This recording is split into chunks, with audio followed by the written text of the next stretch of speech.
Good morning, everyone. Today we are going to elaborate an environmental subject. The title of the subject is Earth Day. Earth Day began in 1970 by Senator Nelson of USA. Earth Day is actually celebrated as an awareness, providing an awareness, creating an awareness on the global scale among all the people on this planet, the terrestrials on this Terra Madre, create an awareness that we are actually destroying our own planet, our own habitat, our own home by our apathy and ignorance. We are polluting water, polluting soil, polluting ecology, polluting air, polluting everything, including our ambience. And that pollution is not innocuous, it is innocuous. It's a very harmful, very hurtful, very detrimental. It is going to destroy the sanctity of our planet. It is going to take away healthy breathing air from us, healthy ambience, healthy ecology, healthy soil, healthy water, healthy ozone layer, and healthy Antarctica and Antarctica. So Earth Day is actually a message, a kind of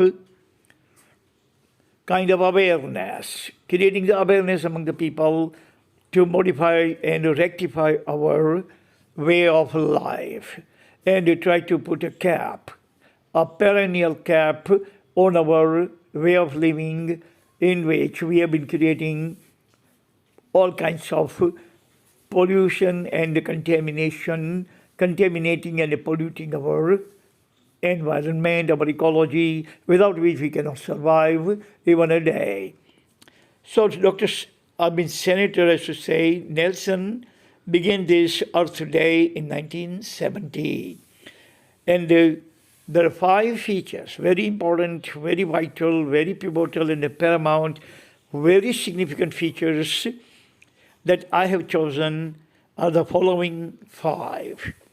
Feature number 1 is to mobilize people for the protection of planet. Look, awareness is the biggest lesson, biggest teacher in our life. If we are aware that our food is going to be detrimental for us, then we're going to junk it, we're going to chuck it. If we realize that our smoking habit or alcoholic habit or any kind of our chemical dependency is detrimental, harmful, lethal, and fatal for us, then and then we are going to keep it at bay. So awareness is the most effective teaching and teacher both. Senator Nelson, by the introduction of Earth Day, meant to create a kind of awareness among the people that, look, we have only one Earth to live on.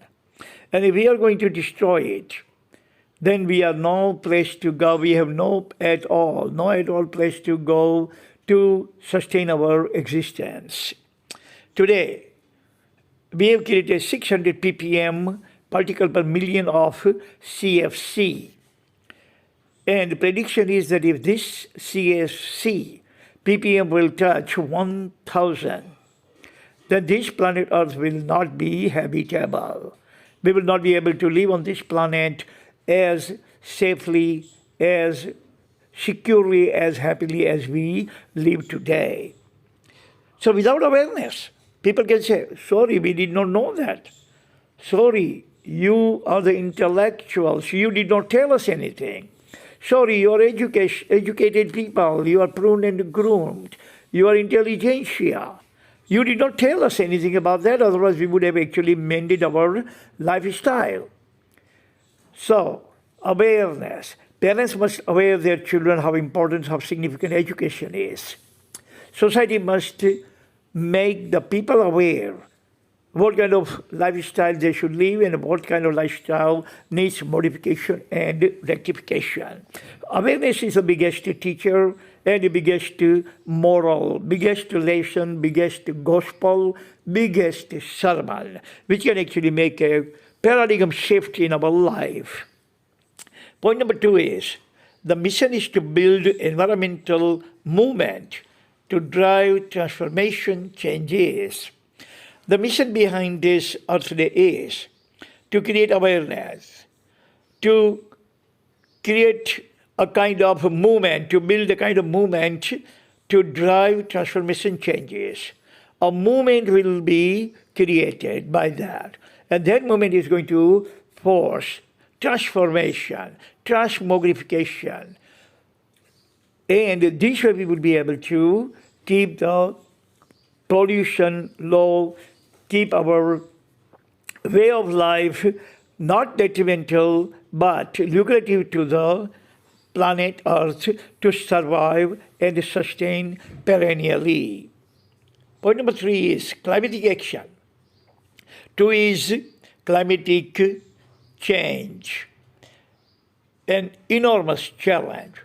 The enormous challenge before us is, and this is what Earth Day emphasizes, that we should actually create a climatic action. A people, a kind of movement which is going to force the government and all other agencies for the climatic action to take some kind of action, to initiate some kind of action, not to disturb climate, not to disturb ecology. And that kind of climate change we have to introduce through Earth Day, through awareness, through all kinds of means and activism. This is enormous challenge, but if we are not going to face this enormous challenge or accomplish this enormous challenge, then this planet Earth, our Terra Madre, will not be there for our posterity. Point number 4 is promoting clean living and healthy, sustainable habitat for people and wildlife alone. The fundamental purpose or the paramount purpose behind Earth Day is to promote clean living, cleanliness everywhere, sanitation everywhere, sanitation on the soil, sanitation of all kinds, cleanliness of water, cleanliness of air, cleanliness in our soil, cleanliness in our ecology, cleanliness in our habitat, cleanliness on this planet, clean living and healthy, sustainable habitat. Terra Madre, the earth is our habitat, our home, and we want this home to be sustainable. We don't want to destroy our home like our own home we don't destroy. We see even one crack, we fill the crack because we don't want to see second crack or 10 crack and 100 cracks. The habitat, our long-term sustainable habitat for the posterity is our Terra Madre, that is our earth, our terrestrial. We don't want to destroy it, but we want to make it formidable to sustain perennially. Point number 5 is, Terra Madre is very fragile entity. Terra Madre means earth is very fragile entity. Albert Einstein say that earth is not like a solid like a rock or solid like a iron ball, but it is like a thread ball of thread, that you can just remove the thread and this ball is going to get smaller and smaller and smaller. The same way, our earth has layers after layers after layers. And if we are not going to take care of every layer, then we are going to lose one layer at a time. And probably 1,000 years from now, there will be no layer left. So this planet Earth, this Terra Madre, is very fragile. And that is what Earth Day has been trying to create awareness about. That you don't think that Terra Madre is here forever and Terra Madre is like an iron steel ball and nothing is going to have any kind of impact upon it and nothing can make a dent on it. No, this is not right. Terra Madre is very fragile and it is vital for all of us to fend it from polluters, and plunderers. So it is a responsibility, it is a duty and obligation of everyone living and staying and planning to sustain his or her life and the life of his or her posterity until eternity, to fend it, to protect it, to take care of it from all kinds of polluters and plunderers in the world. Because only the thing permanently we need is ecology. We are because of the ecology, and if ecology is not there, we will not be there. We will not be able to survive without ecology, as we cannot survive without oxygen longer than 7 minutes. We cannot survive without food longer than 41 days. We cannot survive without water longer than 27 days. And we cannot survive even a fortnight without ecology. So this is the best awareness gospel or sermon that Senator Nelson has given us in 1970 in the name of Earth Day, which is celebrated on 22nd of April every year, 22nd of April. So remember our obligation towards our Mother Earth. Thank you very much for listening. That's all the time we have. Tomorrow we are going to pick and choose some other subject to discuss about. Until then, thank you very much. Bye. God bless everyone on this planet. Amen.